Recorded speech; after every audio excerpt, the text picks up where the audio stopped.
하나님의 말씀 로마서 1장 1절에서 10절까지 말씀입니다. 로마서 1장 1절에서 10절까지 제가 가지고 있는 성경은 신약성경 239페이지 로마서 1장 1절에서 10절까지 우리 같이 천천히 합독하겠습니다. 예수 그리스도의 종 바울은 사도로 부르심을 받아 하나님의 복음을 위하여 택정함을 입었으니 이 복음은 하나님이 선지자들을 통하여 그의 아들에 관하여 성경에 미리 약속하신 것이라. 그의 아들에 관하여 말하면 육신으로는 다윗의 혈통에서 나셨고 성결의 영으로는 죽은 자들 가운데서 부활하사 능력으로 하나님의 아들로 선포되셨으니 곧 우리 주 예수 그리스도시니라.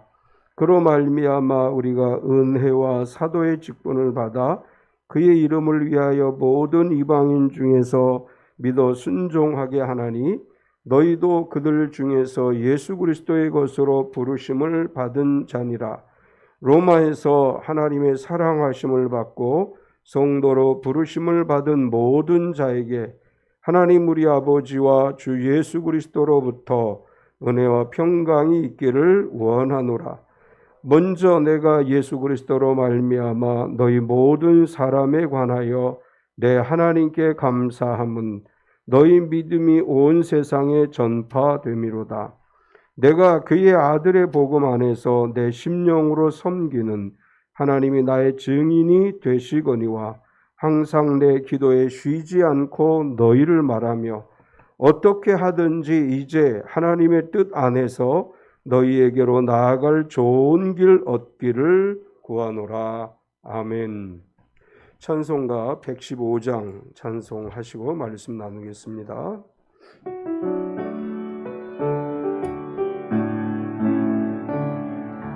기쁘다 구주 오셨네 만 백성 맞으라. 온 교회여 다 일어나 다 찬양하여라. 다 찬양하여라. 다 찬양하여라. 구세주 탄생했으니 다 찬양하여라. 이 세상에 만물들아 다 화답하여라. 다 화답하여라. 다 화답하여라. 온 세상 죄를 사하여 주 예수 오셨네. 죄와 슬픔 몰아내고 다 구원하시네. 다 구원하시네. 다 구원하시네. 은혜와 진리 되신 주 다 주관하시니 만국 백성 구주 앞에 다 경배하여라. 다 경배하여라. 다 경배하여라.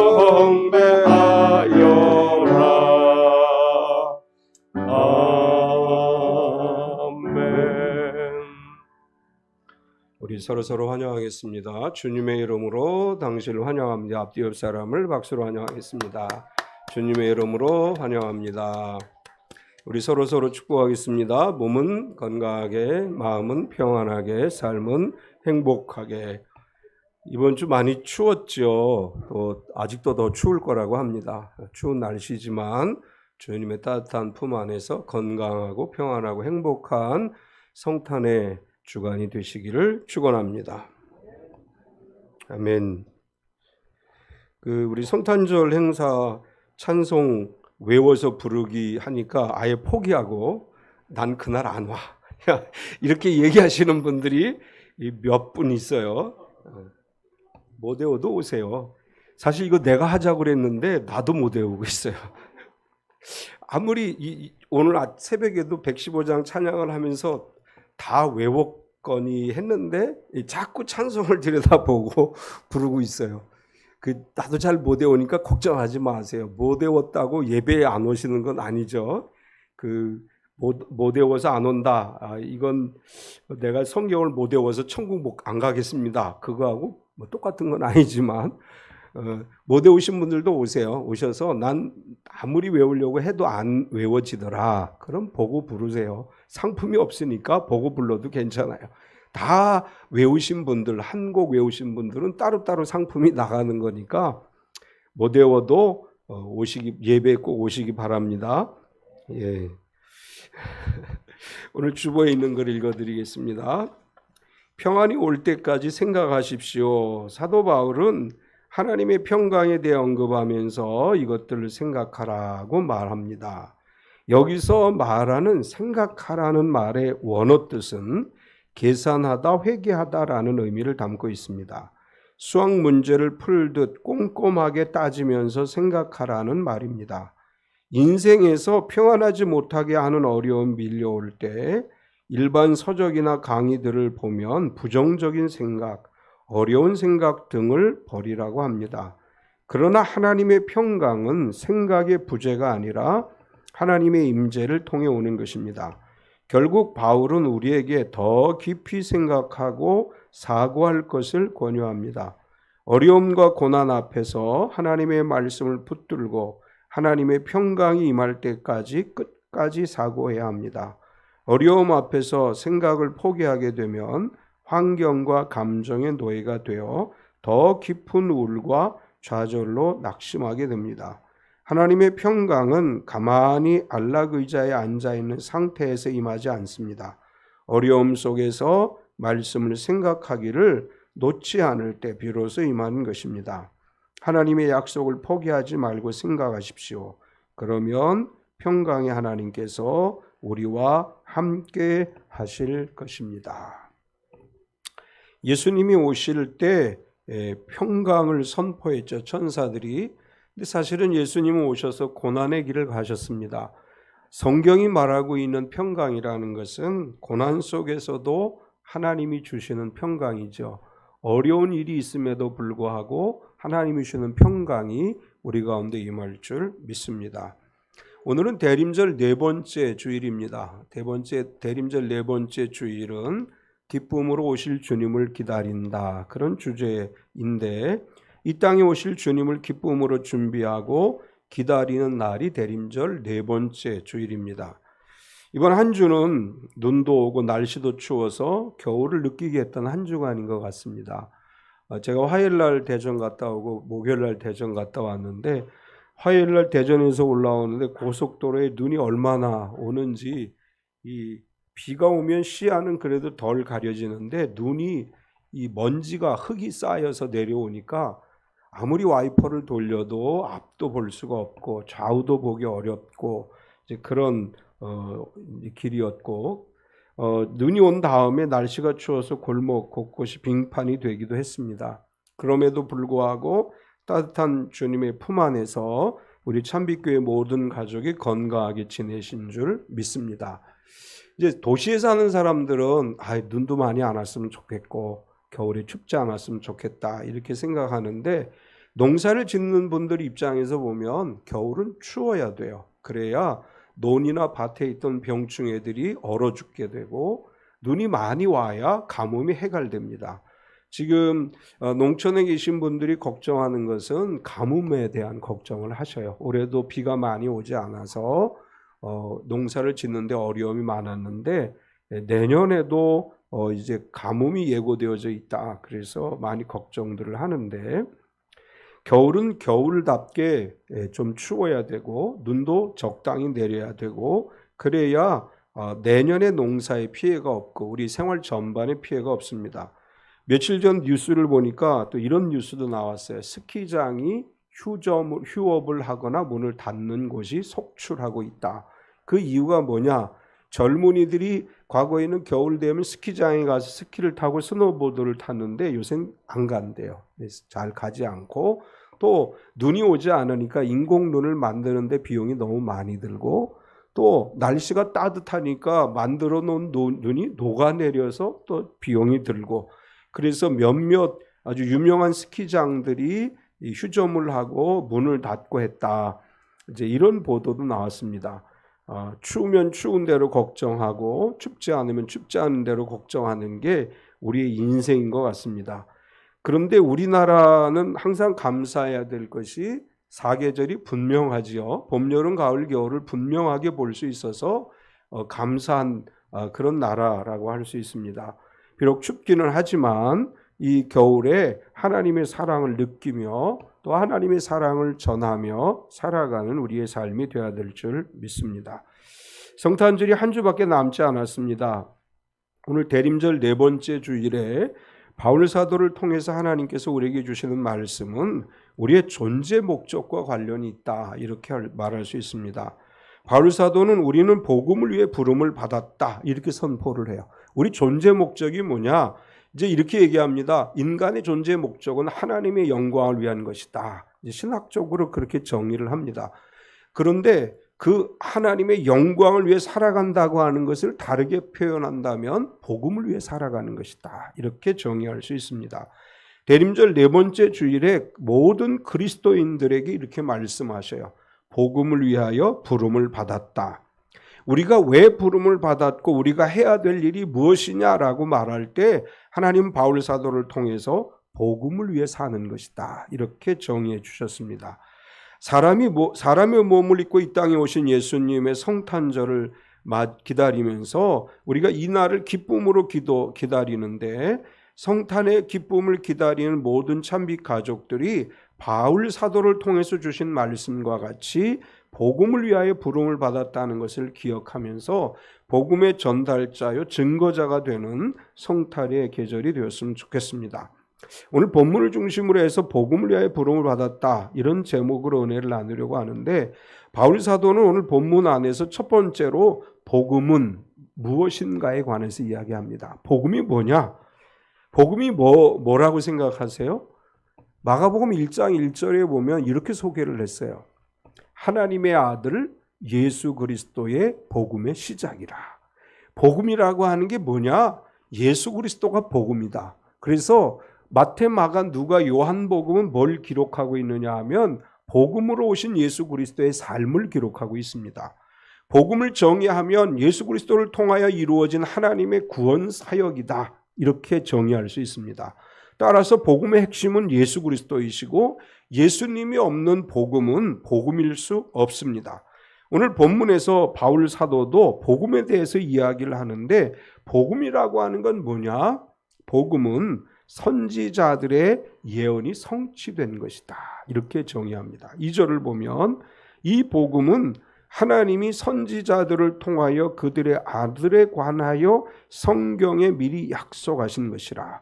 바울 사도는 복음이라고 하는 건 뭐냐? 하나님이 선지자들을 통해서 하나님의 독생자에 대해서 성경에 미리 약속하신 것이 성취되어진 것이 복음이다, 이렇게 이제 말씀하고 있습니다. 예수님이 이 땅에 오신 것은 어느 날 갑자기 느닷없이 이루어진 일이 아니라 하나님의 오래전 계획에 따라서 하나님이 미리 약속하신 것에 따라서 이루어진 것입니다. 따라서 바울은 하나님의 약속이 이루어지는 것이다, 이렇게 표현을 했습니다.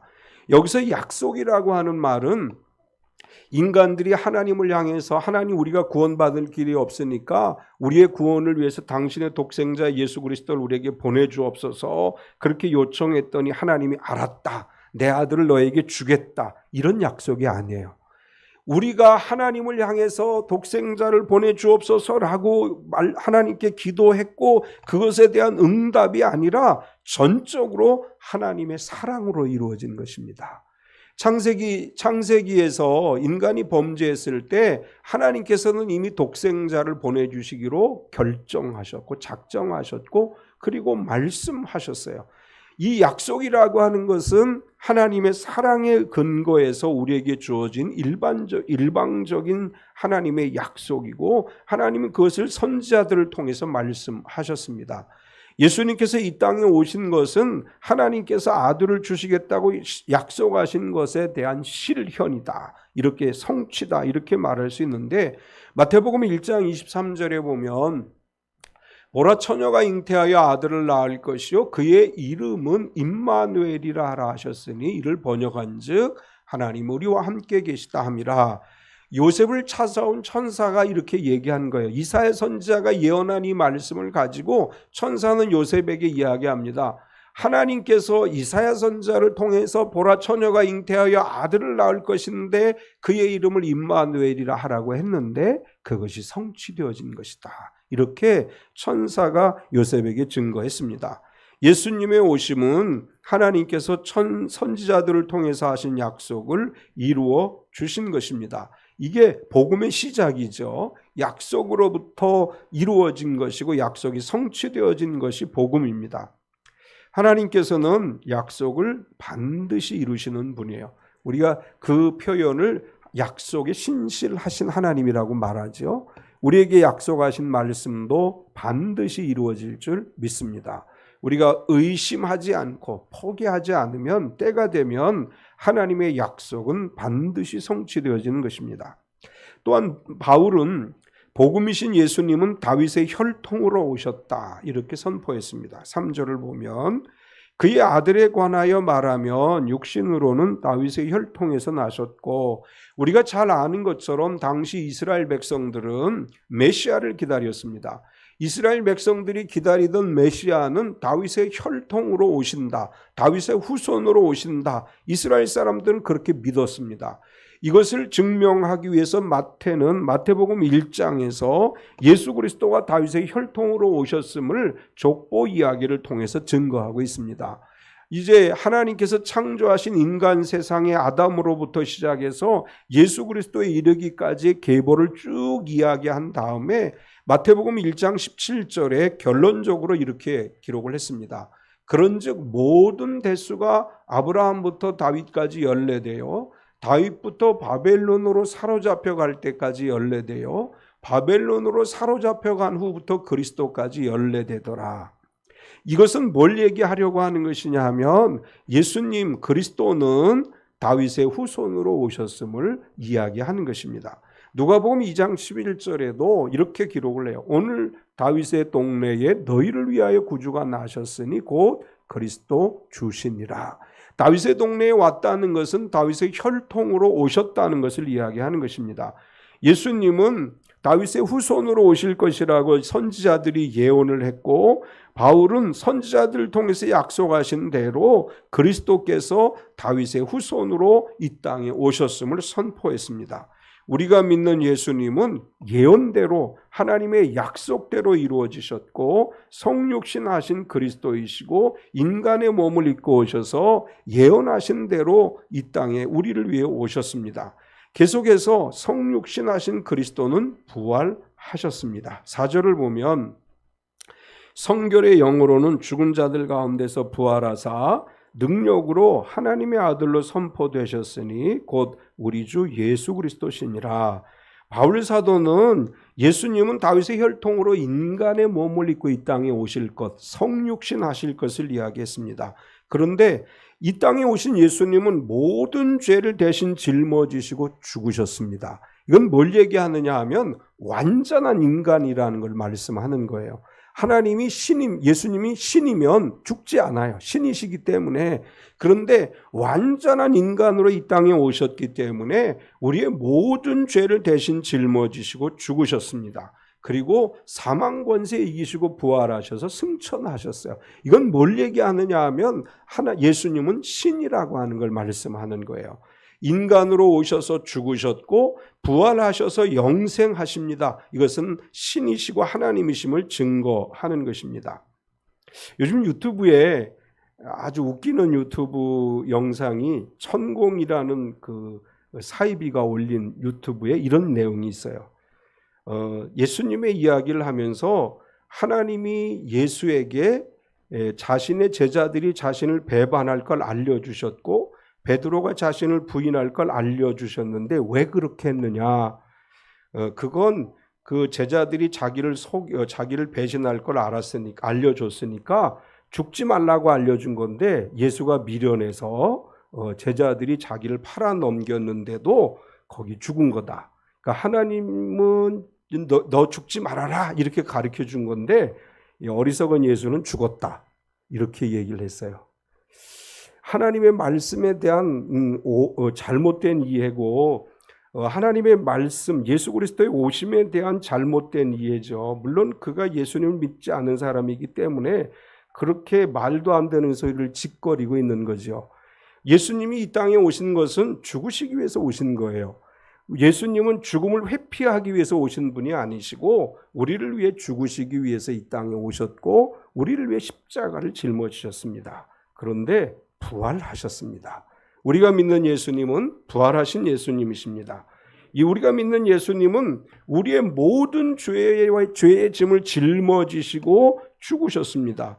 예수님이 부활하셨다는 것은 인간의 죄를 짊어진 하나님의 아들 어린 양으로서 죽으셨고 그리고 우리에게 영생을 주시기 위해서 부활하셨음을 말씀하시는 것입니다. 이 땅에 오신 예수님 우리를 위해 죽으시고 영생의 소망을 우리에게 주시는 줄 믿습니다. 두 번째는 그런 가운데서 나의 부르심은 뭐냐?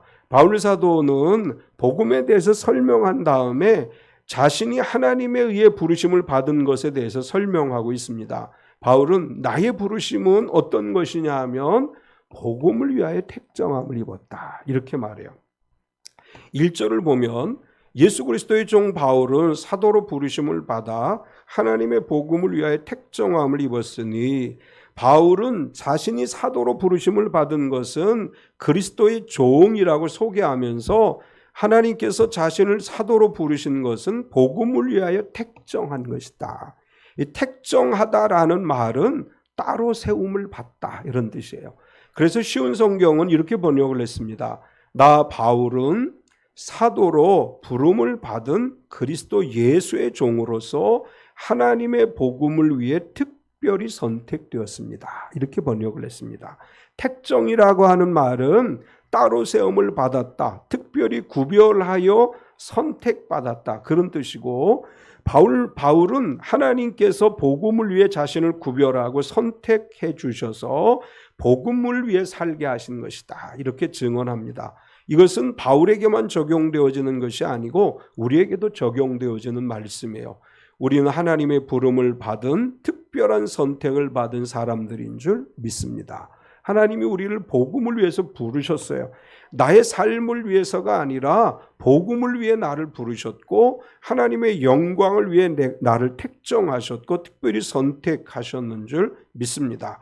바울은 내가 복음을 위해 택정함을 입었다 이렇게 말하면서 택정하신 하나님으로 인해서 복음을 전하게 되었고 내가 전한 복음으로 모든 이방인들이 믿어 순종하게 하셨다 이렇게 증언합니다. 5절을 보면 그로 말미암아 우리가 은혜와 사도의 직분을 받아 그의 이름을 위하여 모든 이방인 중에서 믿어 순종하게 하나니 바울 사도는 자신뿐만 아니라 이 글을 읽는 모든 그리스도인들에게 말합니다. 우리가 하나님의 은혜로 귀한 직분을 받았는데 이제는 그리스도의 이름을 위하여 그 복음을 증거함으로 인해서 이방인 중에서 믿어 순종하게 하는 일을 우리가 해야 된다. 공동번역으로 이 구절을 보면 이렇게 번역했어요. 내가 은총으로 사도직을 받은 것도 그분을 통해서였습니다. 이것은 모든 이방인들에게 하나님을 믿고 복종할 것을 가르침으로써 그분의 영광을 드러내기 위한 것이었습니다. 이렇게 번역을 했습니다. 우리는 복음을 전할 뿐만 아니라 복음을 듣는 사람들이 변화돼서 예수 믿는 구원받은 성도로서 말씀에 순종하게 하는 일을 해야 된다. 이런 의미로 말씀하시는 것입니다. 우리의 역할은 복음을 전하고 주의 복음으로 생명을 살리고 주님의 제자가 되게 하고 주님의 말씀에 순종함으로 성경에 약속된 은혜와 복을 누리게 하는 것, 이게 우리가 해야 될 일이다. 이렇게 설명한 거예요. 그리고 우리는 모두 예수 그리스도의 것으로 부름을 받았다. 이렇게 말합니다. 6절을 보면 너희도 그들 중에서 예수 그리스도의 것으로 부르심을 받은 자니라. 바울은 나는 하나님의 택정함을 입었다. 그리고 이 글을 읽는 모든 사람들에게 여러분들도 나와 같은 부름을 받은 것이다. 이렇게 이야기하면서 우리가 부르심을 받았는데 예수 그리스도의 것으로, 이 예수 그리스도의 것이라는 말은 소유라는 말이죠. 우리는 예수 그리스도의 소유입니다. 그래서 우리가 예수님을 고백할 때 주님이라고 고백을 하는 거예요. 나의 주인이십니다. 그런 의미로 주님이라고 고백을 합니다. 쉬운 성경으로 이 구절을 보면 이렇게 번역했습니다. 여러분도 그들과 함께 부르심을 받아 예수 그리스도의 사람이 되었습니다. 우리는 그분의 소유, 그분의 부르심을 받아 예수 그리스도에게 속한 사람들이 되었습니다. 예수님은 우리의 주님이시고 우리는 그의 소유가 되었습니다. 베드로 사도는 베드로전서 2장 9절에서 이렇게 설명하고 있습니다. 그러나 너희는 택하신 족속이요 왕 같은 제사장들이요 거룩한 나라요 그의 소유가 된 백성이니 이는 너희를 어두운 데서 불러내어 그의 기이한 빛에 들어가게 하신 이의 아름다운 덕을 선포하게 하려 하심이라. 우리를 그의 백성, 그의 소유된 백성으로 부르셨습니다. 하나님의 소유된 백성답게 살아가는 삶이 되어야 될 줄 믿습니다. 바울은 세 번째로 나는 너희를 위해서 기도한다. 이렇게 이제 고백을 합니다. 바울은 복음을 위해서 우리가 부름을 받았으니 우리가 복음을 증거하고 하나님의 소유된 백성으로 살아가야 되는데 그렇게 하기 위해서 로마에 있는 그리스도인들을 위해서 그리고 오늘 이 시대를 살아가는 모든 그리스도인들을 위해 내가 기도한다. 이렇게 설명을 하는데 바울의 기도 속에는 이런 고백이 있습니다. 내 하나님께 감사한다. 먼저 7절을 보면 로마에서 하나님의 사랑을 받고 성도로 부르심을 받은 모든 자에게 하나님 우리 아버지와 주 예수 그리스도로부터 은혜와 평강이 있기를 원하노라. 바울이 로마에 있는 그리스도인들과 이 시대의 그리스도인들을 위해 기도하기 전에 먼저 은혜와 평강을 선포합니다. 하나님을 사랑하는 모든 자에게 하나님 아버지와 예수 그리스도로부터 은혜와 평강이 있기를 원한다. 어느 시대를 막론하고 모든 그리스도인들에게 하나님 아버지와 예수 그리스도와 성령 하나님이 주시는 평강과 은혜가 임할 줄 믿습니다. 성탄의 계절에 삼위 하나님의 은혜가, 삼위 하나님이 주시는 하늘의 평화가 삶 가운데 날마다 충만하게 임하는 참빛교회 모든 가정이 되시기를 축원합니다. 계속해서 8절에 이렇게 얘기합니다. 먼저 내가 예수 그리스도로 말미암아 너희 모든 사람에 관하여 내 하나님께 감사함은 너희 믿음이 온 세상에 전파됨이로다. 바울은 은혜와 평강이 임하기를 기원한 다음에 내 하나님께 감사한다. 무엇 때문에 감사하느냐? 너희 모든 사람에 관하여 내 하나님께 감사함은 너희 믿음이 온 세상에 전파됨이로다. 사실 이 글을 기록할 당시에 바울은 로마 교회에 대해서 자세히 알지 못했습니다. 로마의 교회가 있다는 것은 알고 있었지만 그리고 로마에 가기를 간절히 원하긴 했지만 로마 교회에 대한 것을 자세히 모르고 있었습니다. 그런데 바울은 뭐라고 얘기하느냐 하면 너희 믿음이 온 세상에 전파됨을 감사한다. 이렇게 고백을 했어요. 이것은 장차 로마 교회로 인해서 이루어질 하나님의 역사에 대한 감사라고 볼 수 있습니다. 아직 바울이 본 것은 없지만 당시 로마는 세상의 중심이었죠. 모든 것은 로마로 통하던 시대예요. 로마는 세계를 지배하고 있었고 따라서 로마로부터 모든 것이 세상으로 퍼져나가는 상황 속에서 로마에 있는 그리스도인들에게 이렇게 말하는 거예요. 앞으로 너희들을 통해 온 세상에 복음이 증거되어지고 너희의 믿음이 전파될 것을 내가 알기에 너희 믿음으로 인해 내가 감사한다. 이런 고백을 하는 것입니다. 아직 로마 교회가 온 세상에 복음이 증거되어지고 그들의 믿음이 증거되어질 정도의 성장한 교회는 아니지만 바울은 앞으로 이루어질 일을 바라보면서 하나님께 감사한 것입니다. 사실은 이 글이 기록되어질 당시에 로마 교회는 그렇게 강하지 못했습니다. 약한 상황이었어요. 그러나 점차 강해지고 세상의 중심이 될 것을 믿고 그렇게 선포한 것입니다. 하나님 우리를 통해서 앞으로 일어날 일을 기대하고 계십니다. 우리가 비록 작은 교회이고 우리가 비록 작은 성도의 위치에 있지만 하나님께서 우리 찬빛교회와 성도들을 통해서 큰 일을 이루어 가실 줄 믿습니다. 지금은 미약하지만, 지금은 작은 것 같지만 하나님께서 하나님 나라와 선교를 위해 우리 교회가 귀하게 쓰임받게 될 것이고 우리 모두가 귀하게 쓰임받을 것을 알고 오늘 바울을 통해서 우리에게 그렇게 말씀하시는 것인 줄 믿습니다. 계속해서 바울은 하나님께 감사한다고 고백한 다음에 내 기도에 너희를 쉬지 않고 말한다. 9절을 보면 내가 그의 아들의 복음 안에서 내 심령으로 섬기는 하나님이 나의 증인이 되시거니와 항상 내 기도에 쉬지 않고 너희를 말하며, 현대어 성경으로 이 구절을 보면 이렇게 번역했습니다.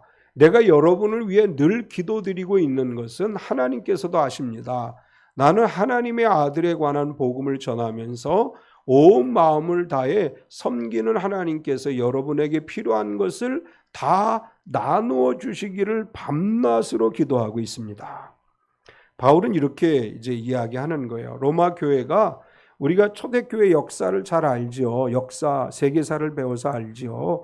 이때 교회들은 엄청난 피해와 박해를 받았습니다. 특별히 로마에 있는 교회도 마찬가지 상황이죠. 이 교회도 역시 하나님을 섬기는 데 있어서 많은 어려움이 있었습니다. 바울은 그것을 알기 때문에 이렇게 현대어 성경의 표현대로라면 나는 하나님께 너희를 위해서 쉬지 않고 기도하는데 너희에게 필요한 것을 하나님이 나누어 주시고 하나님께서 너에게 필요한 것들을 채워주시기를 위해서 밤낮으로 기도하고 있다. 이렇게 번역을 했습니다. 하나님께서 참빛교회 모든 성도들이 필요한 것을 나누어 주시는 줄 믿습니다. 오늘도 하늘 보좌 우편에 앉으셔서 우리를 위해 중보하시는 예수님께서 우리가 살아가면서 필요한 것들을 위해서 기도하시고 우리가 필요한 것들을 주시기 위해서 오늘도 역사하시고 계시는 줄 믿습니다. 이제 코로나로 인해서 우리가 교회 행사들을 제대로 못했는데 2023년에 첫 주에 특별 새벽 기도회를 하려고 합니다. 유튜브로 참여하시고 다 이렇게 참여하시면서 특별히 새해에 대한 기도를 각자 소원하는 기도를 하나님께 드리는 시간이 되었으면 좋겠습니다. 이제 밴드에 제가 이렇게 성탄 트리라는 이렇게 하나 올린 거 보셨어요? URL? 거기 오시면 들어오셔서 이렇게 성탄 트리 장식하면서 기도문 간단하게 쓰시면 그게 성탄절에 열려요. 이제 거기 몇 분이 이렇게 지금 기도를 올리고 글도 올렸는데 뭐라고 썼는지 저도 못 봐요. 성탄절이 되면 그 트리에 뭐 교회를 위한 기도, 제가 교회를 위한 간단한 기도를 올려달라 이렇게 얘기했는데 간단한 기도가 성탄절에 열리면 같이 공개할 건 공개하고 같이 이제 기도하도록 하겠습니다. 우리 하나님께서 우리에게 필요한 모든 것들을 풍성하게 나누어 주실 줄 믿습니다.